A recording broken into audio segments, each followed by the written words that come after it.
Greetings, Macedonians throughout the world. Mark Branoff and myself, Zhivan and Mark, we're back on the air. We've taken a short break for various reasons. And what we're discussing really is a look at the history of the Republic of Macedonia since independence from Yugoslavia.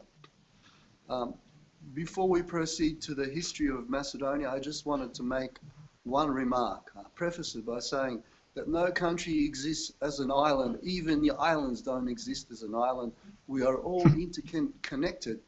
We're interconnected through trade, through migration, through economy, all that sort of stuff.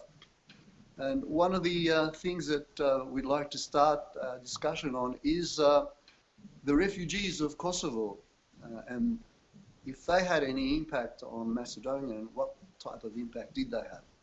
Now, we were told that all the refugees returned. However, that's possibly not the case. What do you think, Mark? It's hard to say. I mean, certainly, and we touched on this a little bit in part one of this talk, where we talked about 1999, where in the midst of the eventual bombing campaign of what was then Yugoslavia or Serbia, a huge number of refugees was accepted by the Republic of Macedonia at the time. I think the number was something like 450,000, if I'm not mistaken, which is it just to put it into perspective, you know, for a country of 2 million people, it's like for every 4 people and a fifth one was added. That's how big this number was relative to the size of the country.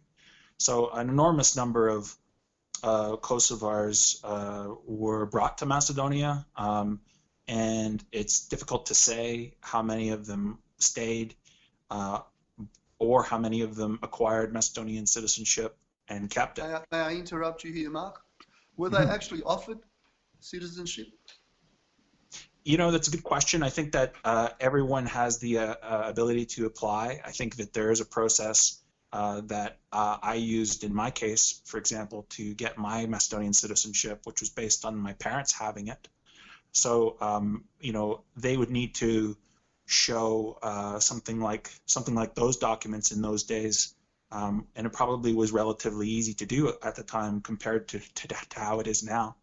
I don't know that I can give you a number or a firm firm data on it, but certainly that is a common perception in Macedonia that not only did the situation destabilize Macedonia, but that the various forces in control of the Balkans used that refugee period to create a number of citizenships of convenience, where people who might live otherwise in Kosovo or somewhere else would have a Macedonian citizenship, which they could use in case there was an election. And then you know, there's a lot of media reports about buses crossing the border every time there's an election and things of that nature. It's mostly conjecture, but it's certainly something that's part of the zeitgeist in Macedonia for sure. So the relationship between the Kosovo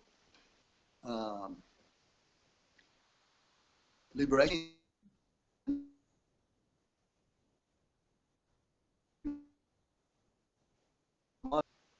the same aim, and their aim is, as we all know, to create a greater Albania. So do you think that there are strong relationships, and what type of relationships? Obviously they would be absolutely. I mean, situations, they would be coordinating activities. Would you agree with that? Well, I absolutely. The coordination is very obvious. I think that the ethnic Albanians see themselves as that simply. The fact that they are distributed in multiple countries is not uncommon. Macedonians certainly know what that's like. So in addition to having a nation state called Albania, they also have an extra state and a half, so to speak, right? One being the piece of Serbia that was carved out just for them in 1999, and the other one being the Republic of Macedonia, where their parties dominate. The Greater Albania ideology is very powerful, and it's very much a driving force in politics of the region. There's no doubt about it. And what we've seen in recent times with the Tirana platform, the type of coordination that takes place, where foreign leaders such as Rama in Albania, meet with and coordinate with ethnic Albanian politicians in Kosovo and in Macedonia in a way that many Macedonians, for example, wouldn't appreciate. Certainly, the Americans wouldn't like that type of interference in their affairs. Yeah, imagine they love to blame everyone else for their own problems, whereas we, on the other hand, we keep blaming ourselves for our own problems, and I'm not happy with that attitude, because we are a very small country, and we are often at the whims of our masters in Washington and Brussels. So Mark, who are the Uchika? Well, it's their origins are mysterious. Certainly, the Uchika are an extension, a historical extension of the Balisti movement, which started, in the earlier part of the 20th century, a movement that was aligned with the Axis, Germany and Italy in particular, and which was defeated in World War II by the Allies. So under the kind of quiet 50 years of Yugoslav rule, the concept of the Balisti was under wraps, just the same way that other nationalist movements in Yugoslavia were suppressed, Chetniks and Ustaše and various other ones around the region. So after Yugoslavia's dissolution, there was room for this to grow back, including room for massive amounts of funds to be raised in terms of lobbying in Washington, D.C., the connections that have been documented with regards to organized crime, narco trafficking, as a funds, the involvement of groups like Blackwater, who have very close connections to the State Department in the United States, which are believed to have been not just connected to the Uchika, but also to have actually trained and fought alongside the Uchika.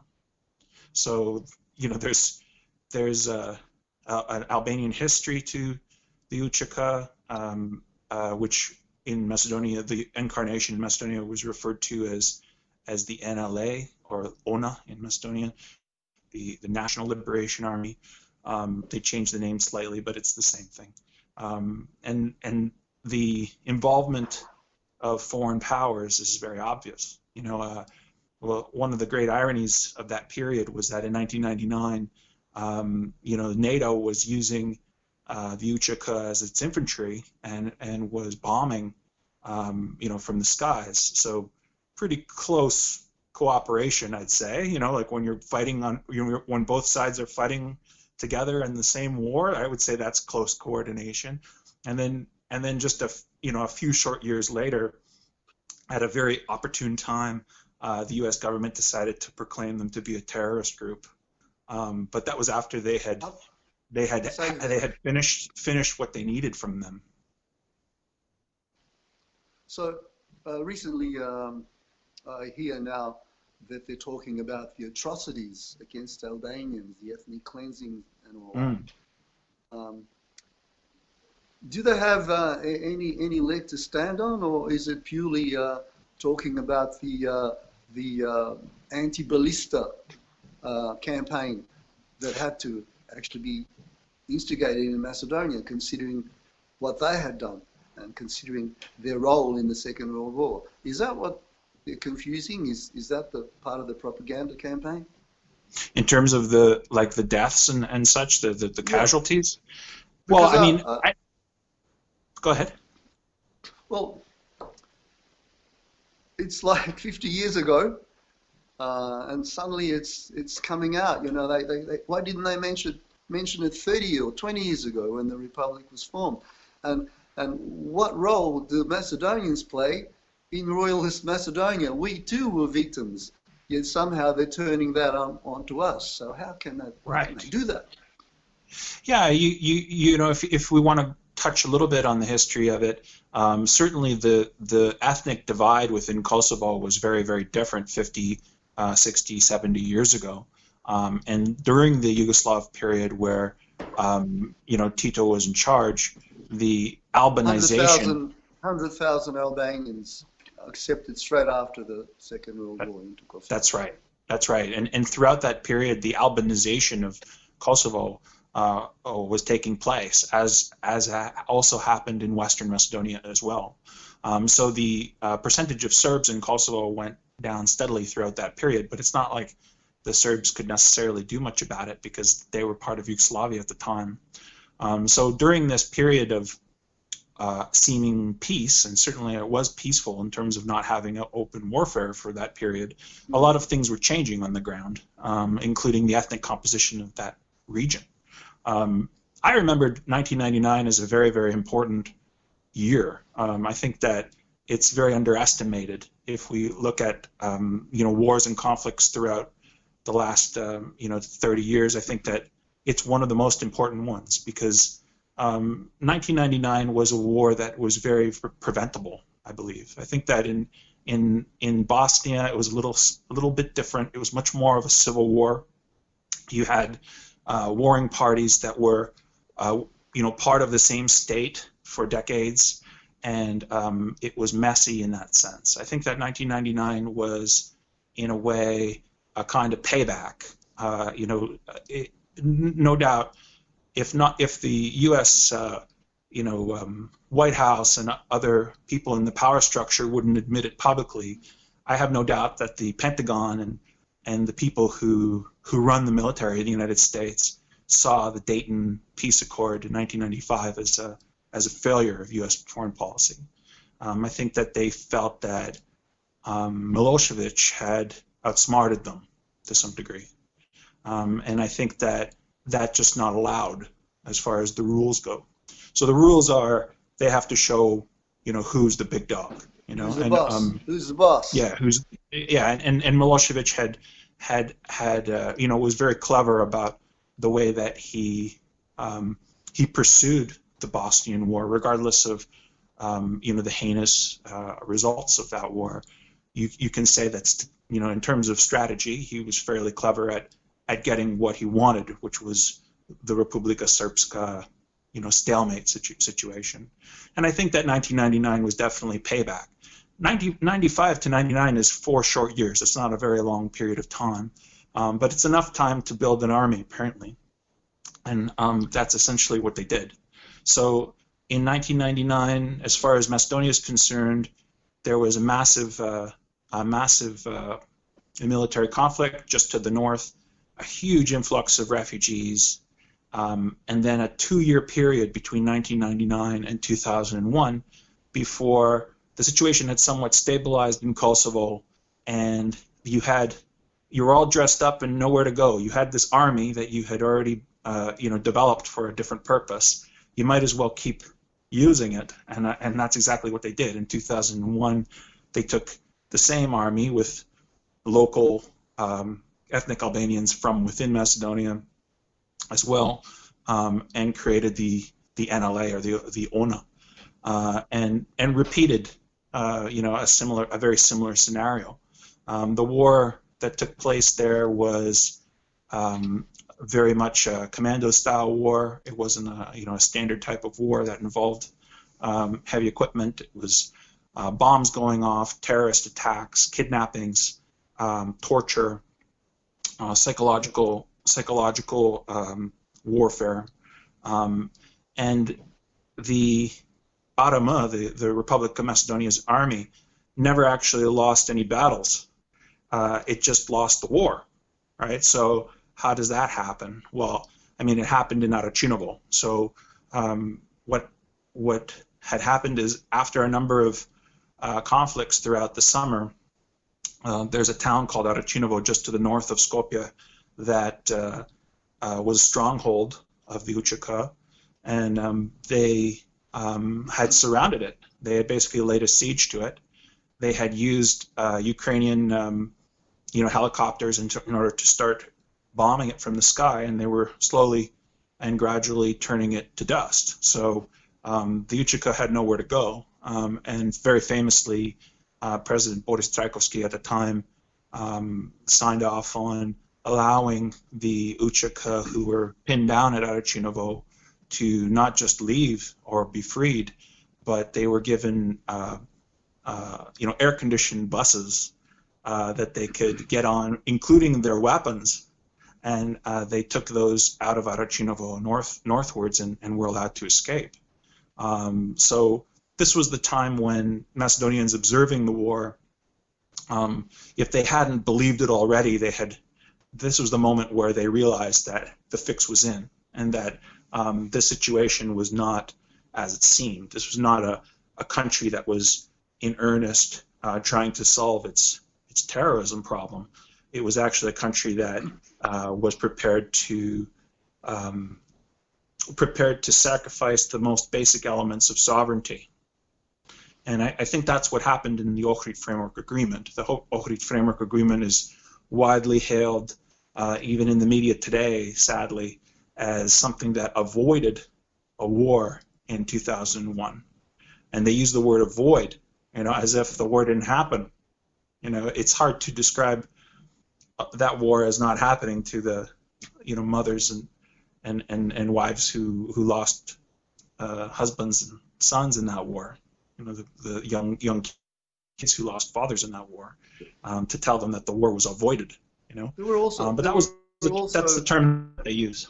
There were also civilian victims of, and in hindsight, Mark, in my opinion, looking back at the conflict in Yugoslavia, I don't think that it was as clear cut as what it was portrayed in those days, because there definitely was Islamic money coming out of Saudi Arabia and the Gulf states supporting, I guess, the Islamic agenda. And there were also victims on both sides. It wasn't just Muslims or Croatians that were killed. In fact, I think probably whilst America might consider Milosevic smart, 300,000 Serb refugees from Croatia alone were resettled in Serbia. Refugees that had lived there for hundreds of years. So I'm not too sure about the vilification of Slobodan Milosevic as it was portrayed in those days. But sorry, just getting back to what you mentioned. Can you? I just wanted to mention, you talked about numbers. I'll never forget. I wish I could tell you the actual date. I can look it up for you later. I'll never forget the page of the New York Times. Talking in the lead up when they were beating the war drums for Kosovo, reporting upwards of 200,000 casualties, which is an enormous number of dead bodies. And I remember Carla Del Ponte, the rapporteur for the EU, actually reporting on how many people died after the war, and saying that it was a few thousand, and half of them were Serbs, and the vast majority of them were due to NATO airstrikes. So the numbers before and after are so incredibly different in that war that it really goes to show the role of the media in promoting this what they call R2P ideology, responsibility to protect ideology. Now that's a relatively new term, but it's not a new idea. It goes back centuries, as you no doubt know better than most. So this idea that foreign powers need to intervene on behalf of as a kind of Robin Hood character on behalf of save innocent people, so-called. Some innocent people need to be saved, and the way that was portrayed to us in the media was that Kosovo was being ethnically cleansed of Albanians, right? Yeah. And what actually happened was precisely the opposite. It was ethnically cleansed of Serbs. And you could argue that parts of Macedonia have also been ethnically cleansed of ethnic Macedonians as well. Oh, So definitely. The whole East seems to have been denuded of Macedonians. Many Macedonians left. yeah, there's some Yeah. people who are hanging on, but it's tough going for them, and Yeah. there are reasons why they would leave.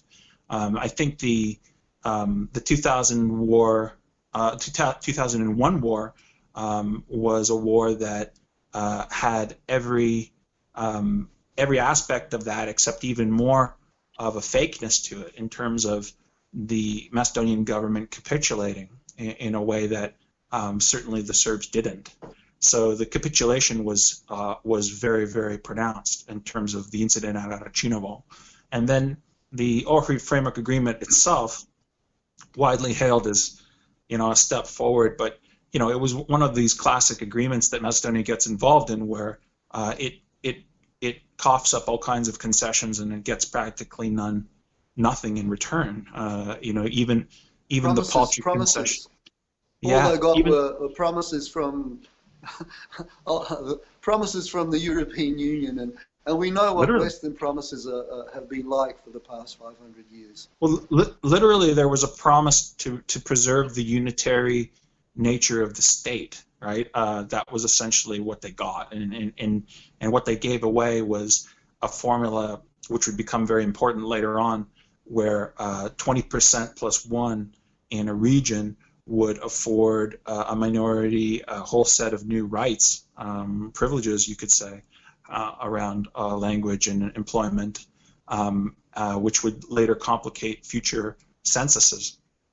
And there were a number of concessions which essentially rewarded the UÇK for their violence, and sent a message throughout the Balkans that if you want to gain something politically, the way to do it is you pick up a gun and you start shooting civilians, and that's essentially what happened in 2001.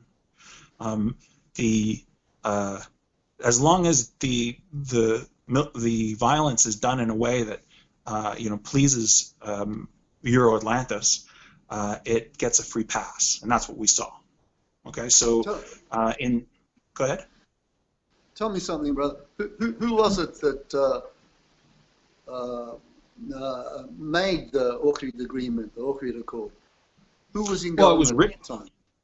It was written in English. I believe Mr. Pardieu was a key member of the team that wrote it, and it involved every Macedonian politician of the era, the two major parties, Vumero Diplomatie and Sidasama, and various Albanian leaders of that time, and it was delivered in such a way that was a huge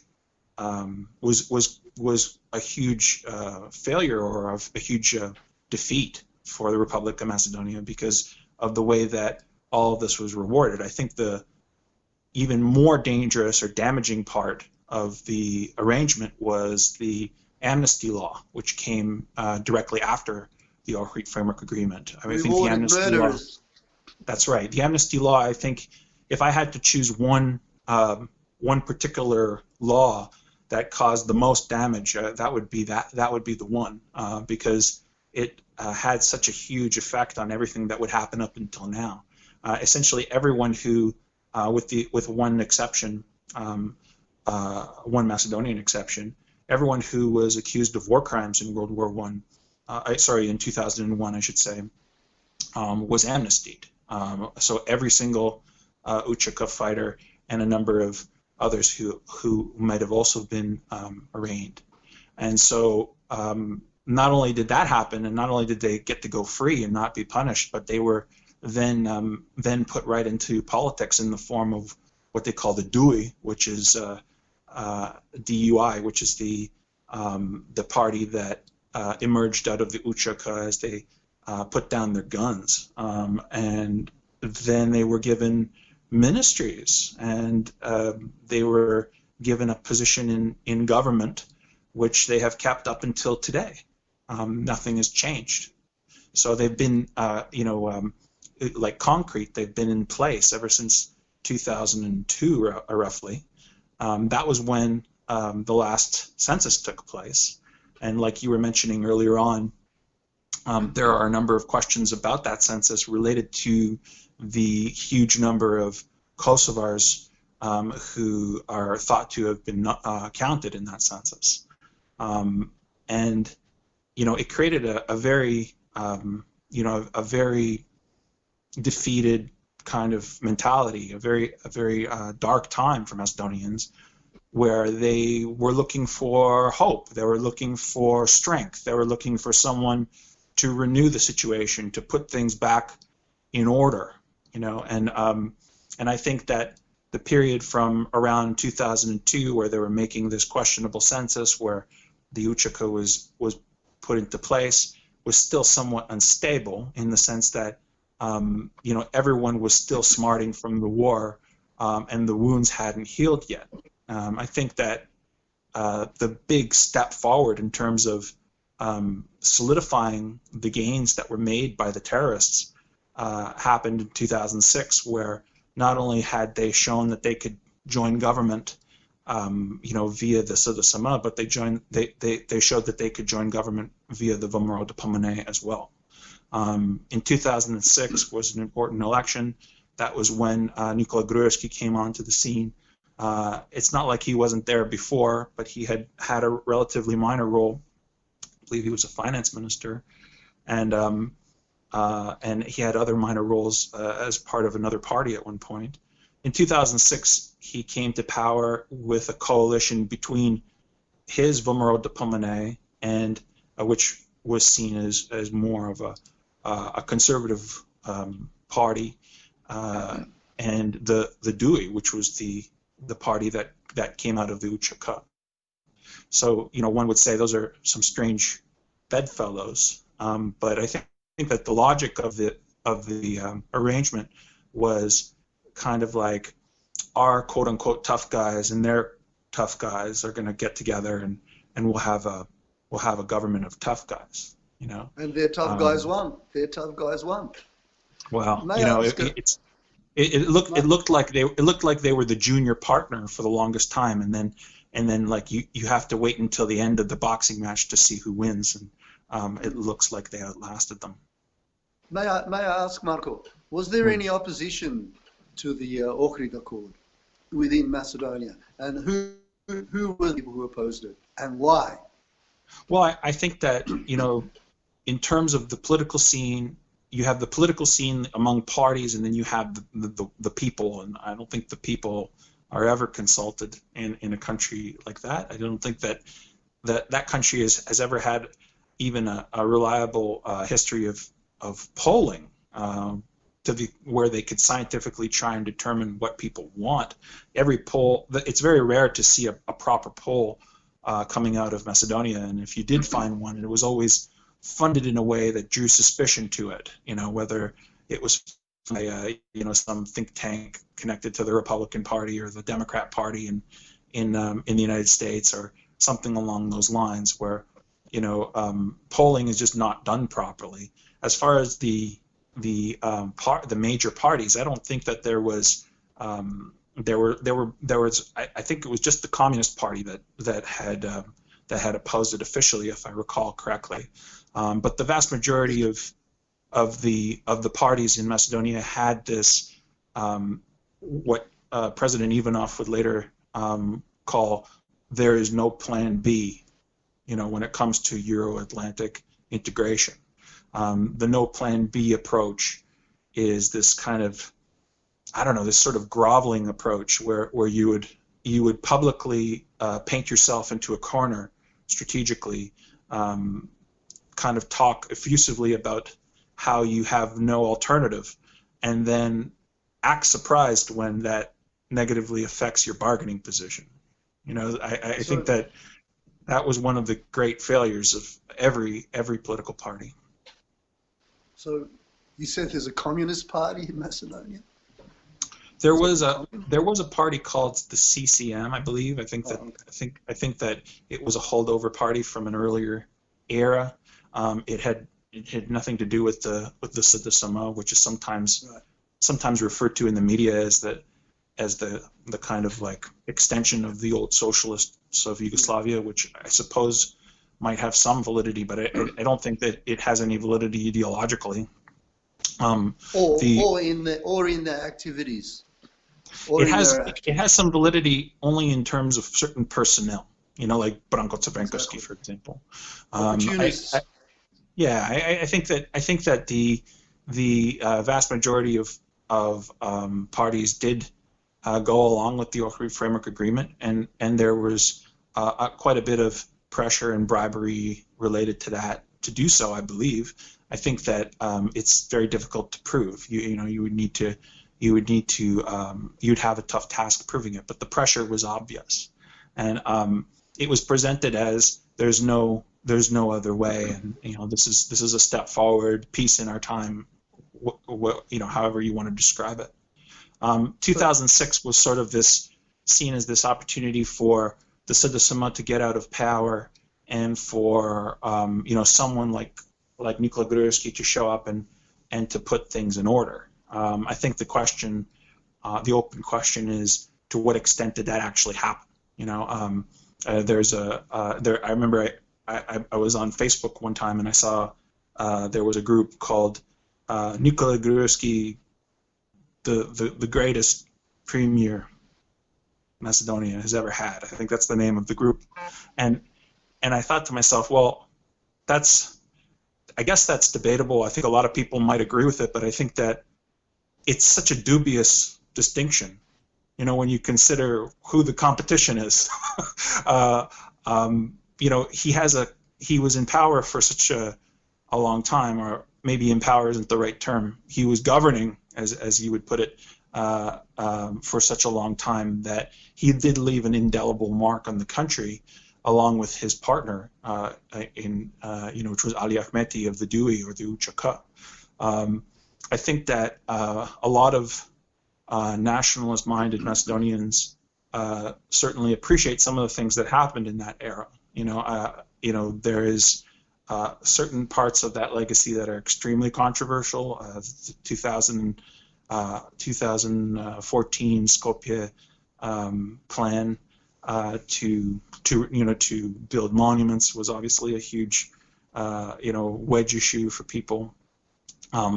But there were things that were built as part of that Skopje 2014 project that a lot of people certainly did appreciate. Not just monuments, but also museums, an archaeological museum, and other things that were built in that era. I think that there are still some people who respect that legacy, and I think that there are still a huge number of people who despise Nikola Gruevski a great deal.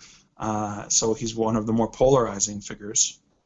I think that there were winners and losers every time, a government changes hands, and certainly some people did well during that time.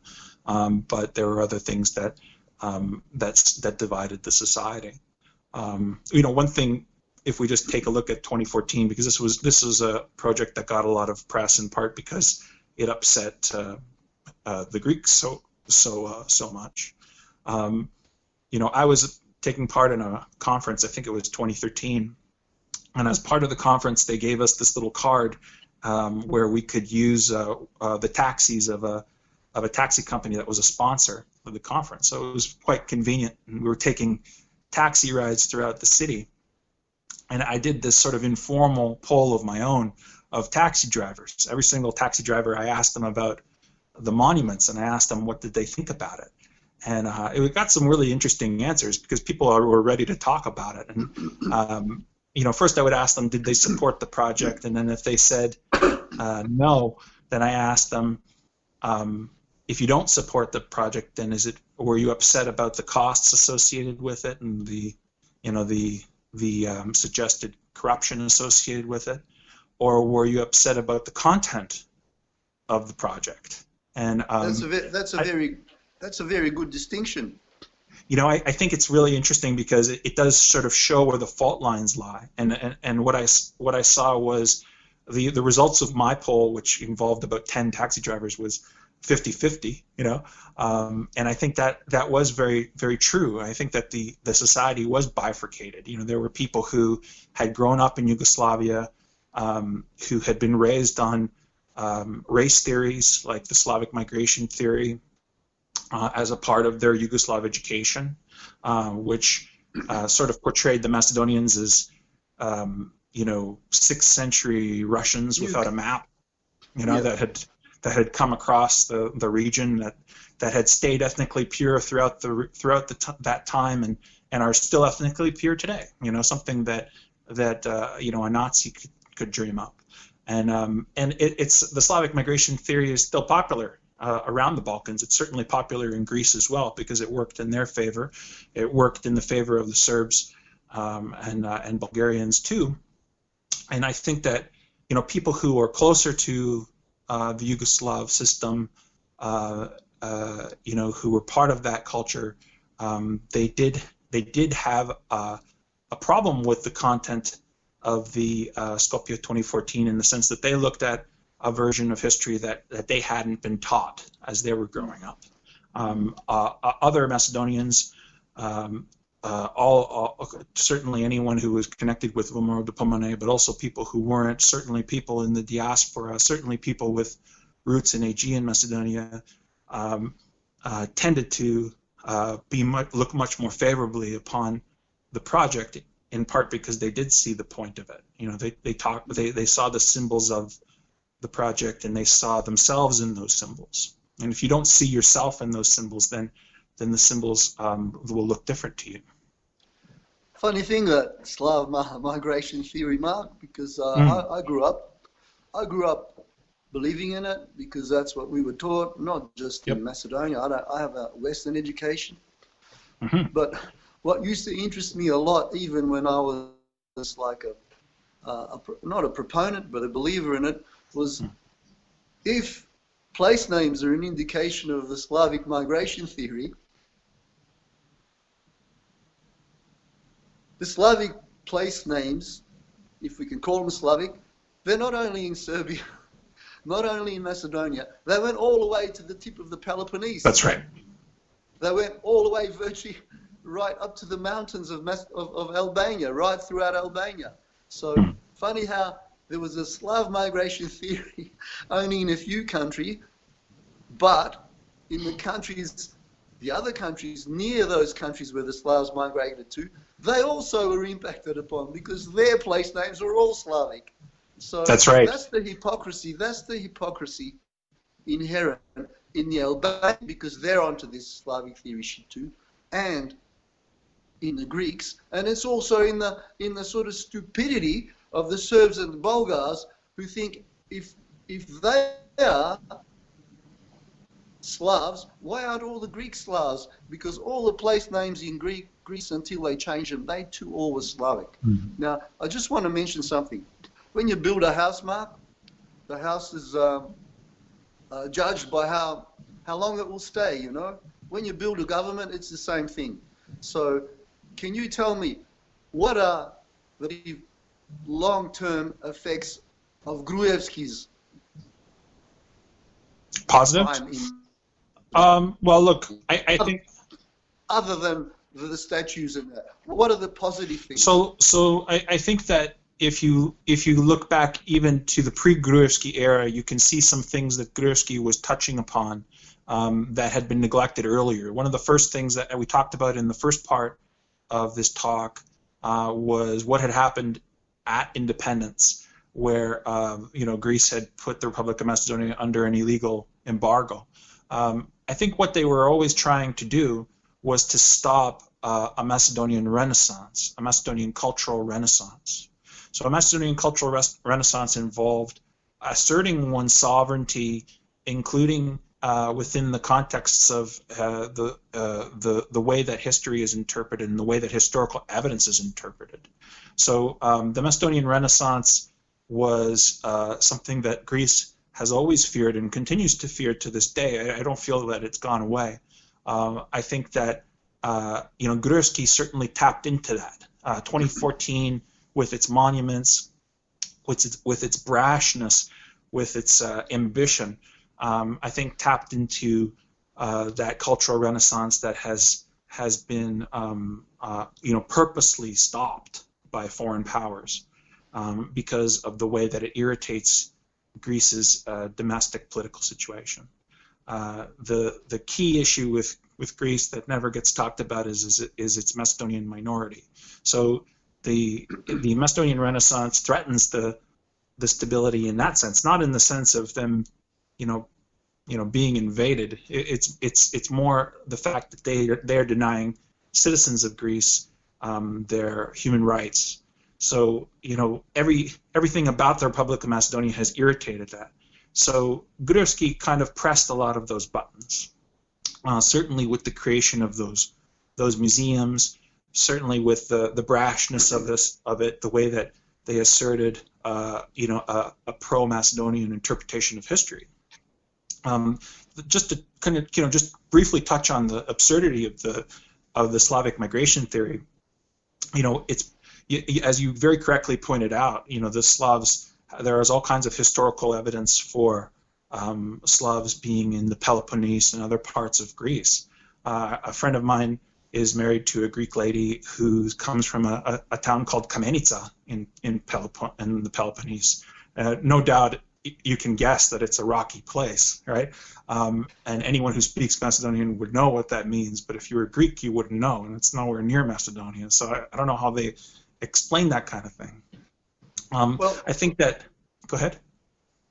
Well, Marco, when they changed the place names, they only seem to have changed place names of large geographic areas and big towns. But even to this day, according to Greek, there are some good Greeks people, don't forget that. There are some honest Greeks. Even to this day, according to Greek historians, you can't go more than 10, 15 kilometers either way without running into a micro-geographical area that still has a Slavic place name.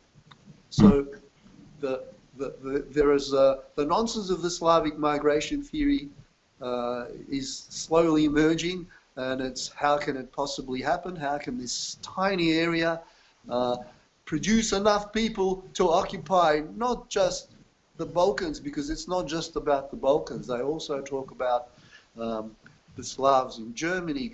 So the Slavs didn't just go southeast, they went west and east. Yes. So how can like this small Pripet marsh area where you can't have a lot of people existing, within 200 years become the dominant linguistic, and some would say ethnic, I don't know if that's true, but become the dominant linguistic group in Europe, bigger than the Germans, bigger than the Latins. How can that happen if they emerge from this tiny little area that's basically the size of Melbourne? I don't get that. Well, I mean, it's obvious to everyone that history is written by the victors, and a lot of the history is related to authors who had a stake in the way that story sounded, especially when we talk about the 6th century. Another form of historical evidence is artifacts. If you talk to archaeologists, they talk about, first of all, the incredible richness of Macedonia, including the Republic of Macedonia, in terms of its artifacts, but they also mention some interesting points. One of them is there's a huge number of artifacts from Stone Age belonging to cultures that we know very little about, mystery cultures.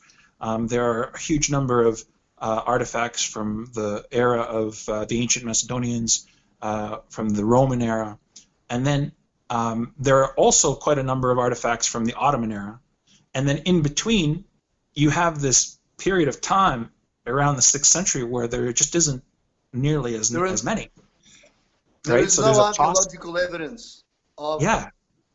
There's quite a paucity of evidence, and so because of that, it's like the perfect place to put your theory if you are trying to push pan-Slavism like Tsarist Russia was once upon a time, or if you're trying to push Yugoslavism, or if you're trying to push the Megali idea. There are a number of things there that are convenient. Just put whatever migration you want to dream up. Just put it in the 6th century and you're good to go, because there is this lack of evidence. So what are they actually saying? They're saying that this ethnically pure group encountered other ethnically pure groups of Greeks. Somehow the Slavs traveled west and south up until the 1913 border. You know, they somehow, narrative, yes. I don't know how they, in the 6th century, they knew where the border was going to be 14 centuries later. But according to the national mythology in Greece, they stopped between Bitola and Lerin. Like, yeah, they stopped near my village, near my parents' village. That's where they stopped. That's right. They just stopped spontaneously, and then they waited for 14 centuries for the border to show up.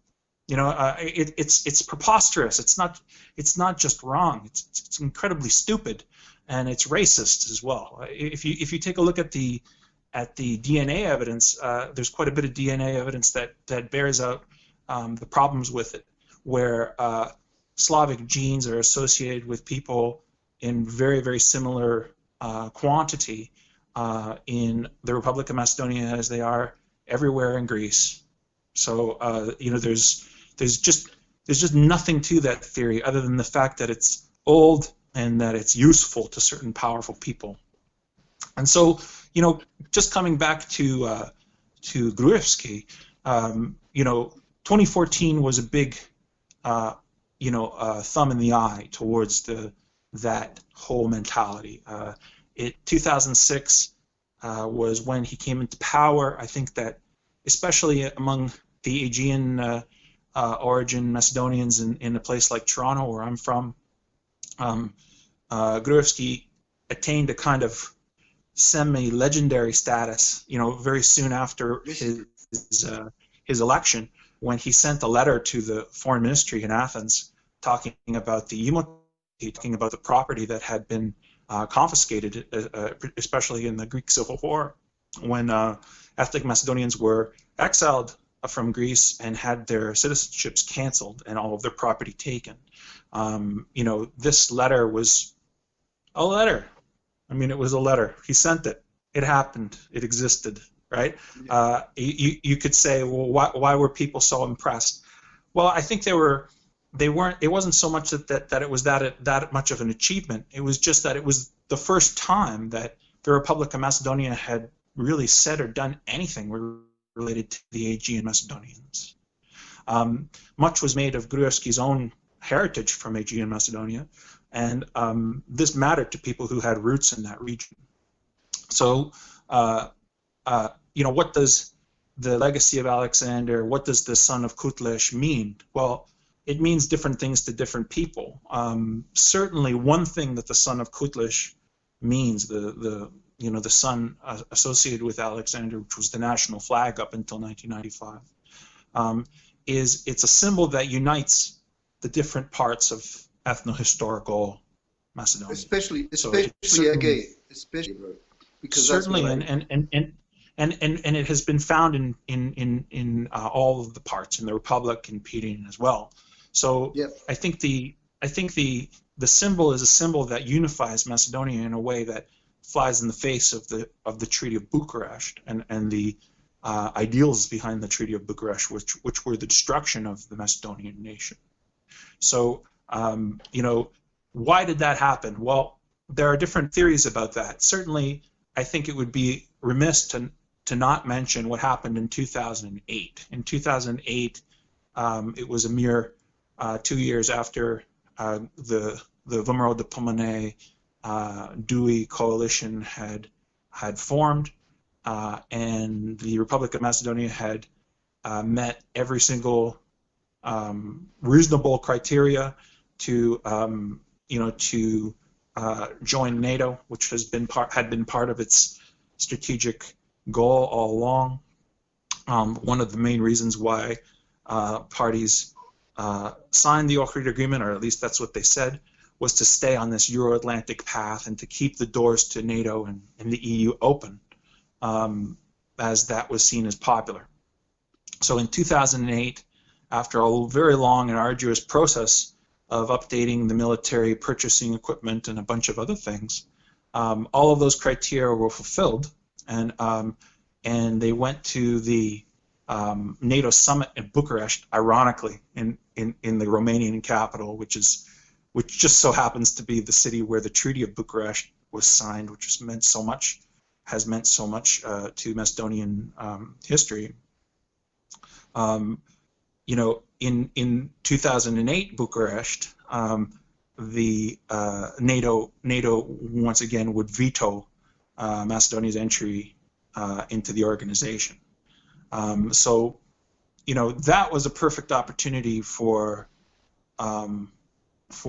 Gruevski to do a number of things. It would have been a perfect opportunity for him to have finally, discontinued the talks that were taking place over the country's name. I mean, those were talks that arguably should never have been entered into at all. After 2008, why they would continue is an open question, and that opportunity was missed. Unfortunately, I have to interrupt you, Mark. Mark, may I interrupt you? Go ahead. It appears like some technical difficulties from my end. Okay. I'm just wondering how our producer is going, whether he can, because I haven't been hearing everything you've said. So I was just 2 minutes. So let me just quickly mention that in 2008 at Bucharest, NATO once again, made good on its threat to veto Macedonia's entry. What I was saying was just that it was a perfect opportunity for Gruevski to show what that means and to take a firmer stance, to cut off the name negotiations, which were a great embarrassment to Macedonians, and to in earnest start looking at Plan B and Plan C and Plan D, because they had been given a task and they had paid an extremely high price in order to keep the prospect of NATO membership alive, including being attacked by an army that had been closely associated with NATO, and signing the Ohrid Framework Agreement and signing the amnesty law, and playing this game and dancing this dance. Suddenly, after 2008, after this great rebuke, Macedonia didn't really change its policy, right? But I guess you could say that you were asking me about positives. I mean, I guess one thing that happened after that was a lot of the Skopje 2014 stuff started, and you could say that it was a kind of a reaction to 2008, and it created more tension, and made the Greeks, some would argue, gave the Greeks the ability to say, see, this is what we were talking about, but it also showed the Macedonians that this cultural renaissance could continue. One of the things about the Macedonian cultural renaissance is this idea of delaying it. The idea to delay it doesn't just come from Athens. They want to destroy it, but I think that the idea of delaying it also comes internally from parties that have close relationships to these foreign powers. So, it's not uncommon to hear people say, just get into NATO and then we'll start. Just get into the EU and then we'll start. Get a seat at the table, right? Get a seat at, that's the kind of vapid political phrase they use. And I often have joked, they got a seat at the table, but they're actually on the menu, right? And I think that 2008 was a great failure. How do you deal with failure as a politician, as a nimble politician like Gruevski was? You can go into attack mode. People would say that 2014 might have been something along those lines if you're inclined to say that. But the reality is that a lot of Macedonians did appreciate it. A lot of people hated it. Sometimes people were offended by the aesthetics of the project. You know, people who maybe have an architectural taste, which is different. A lot of people, and you know, were very concerned about the cost. There's no doubt that fiscal conservatives would be within their rights to question the costs associated with the project. But the part that rarely gets talked about, even by those who denigrate the project, is the content. You know, the taxi drivers I mentioned earlier, they don't mind telling you, they don't mind being honest with you about the content issue and the relationship to the Yugoslav era. But the politicians never talk about that, or rarely talk about that. So, you know, really, this has to do with the Republic of Macedonia's Yugoslav experience, where even though Yugoslavia was a time when their language was codified and they received a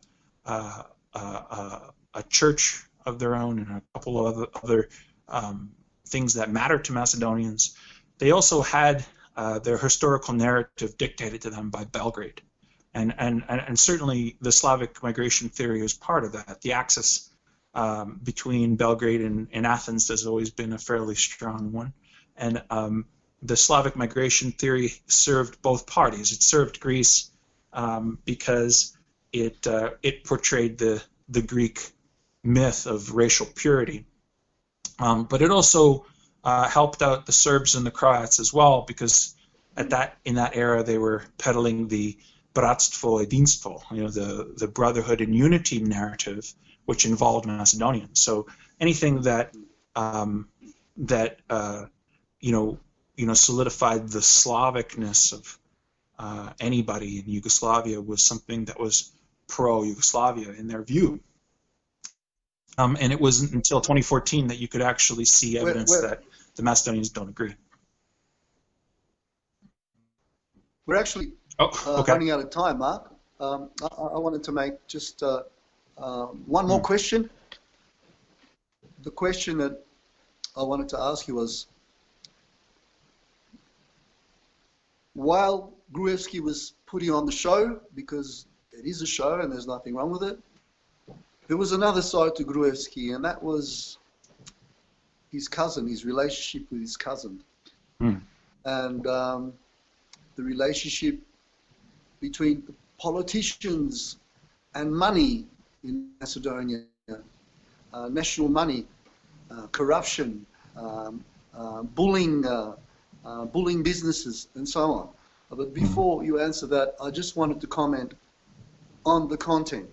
The content wasn't just about ancient Macedonia. I mean, I saw Kirill in Macedonia, I saw all kinds of people.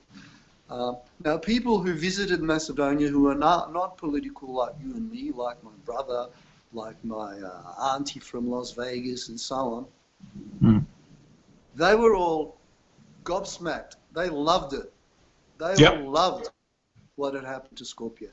And myself also, who was in Skopje in 1975 and 1995, and then 2000 and whatever it was, I also was not impressed. I was very impressed, because it's given that city a little bit of style, albeit, you know, we can argue whether that's the right style or not.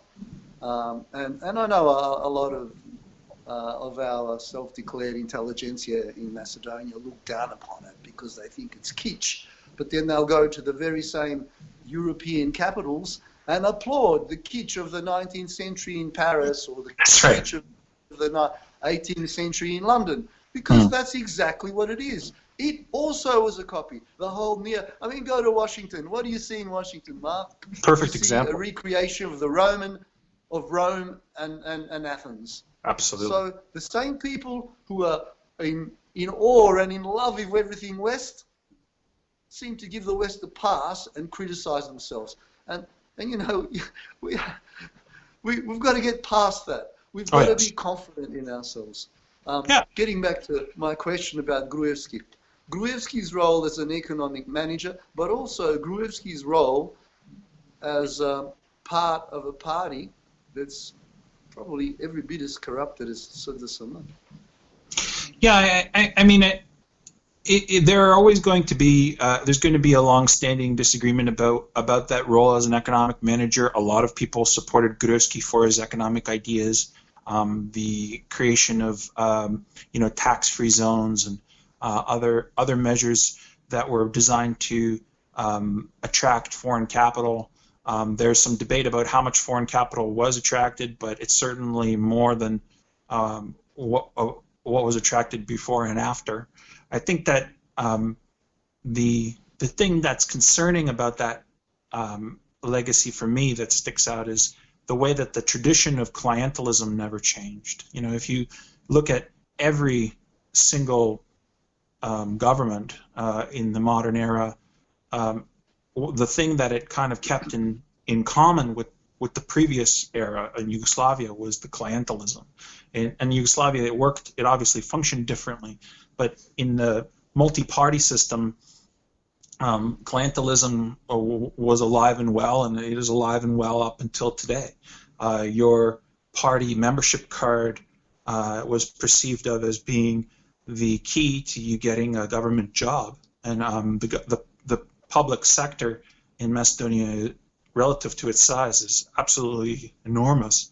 I don't recall the numbers off the top of my head, but it's compared to other countries, it's unbelievable. And the political appointees, the nepotism, the various aspects of corruption did not change. I don't think that even supporters of the Vamaro Diplomatie, who are supporters of Gruevski, even to today, would agree that changed. I think that was a key aspect of control throughout the entire independence era up until today, where people are economically dependent upon political parties in a way that's incredibly anti-democratic, in a way that punish not just rewards people who who toe the party line, but it also punishes people who don't toe the party line. And there are a number of ways for people who don't join a political party to be punished. If you are a small business owner, for example, they can start sending inspectors and come up with ways to punish you and put you out of business, especially if you're doing well. Including thugs. And that's the thing that really upsets me. It's not just the legal and the quasi-legal, crypto-legal things that they did. It's just sending thugs to intimidate people physically. Yeah, I think it's yeah, and I would just say it's a point of stress between the diaspora and people in the Republic of Macedonia as well. People who come from Australia and Canada and the United States, Germany and other countries, Sweden. They have a different economic life and different economic experience. They experience their day-to-day in a way that is often completely unrelated to the way that it is over there. They don't appreciate what clientelism means with regards to the expression of one's rights. They look at the lack of dissent as a kind of apathy or stupidity or laziness or something along those lines. They've never been hungry. They don't know what it's like to have a job denied to them because of their political ideas. They don't know what it's like to live in a country where the rule of law isn't respected, and they're out of touch in that sense. And I think that it creates a number of very ugly stereotypes. And then people in the Republic sometimes have their own stereotypes for the diaspora, and it goes into an ugly circle. Marco, may I interrupt you, brother? That's a fantastic topic that I think we should devote a whole one of our podcasts to, because sure. I think that's what divides us, this inability of people to understand another person's lifestyle and to think that only their lifestyle is correct is a very important issue that we should do in depth. Yeah, If there's certainly. anything else that you want to mention on this, Mark, or else next Wednesday, this time, we do the same thing if you have time, and we go from 2014 to now.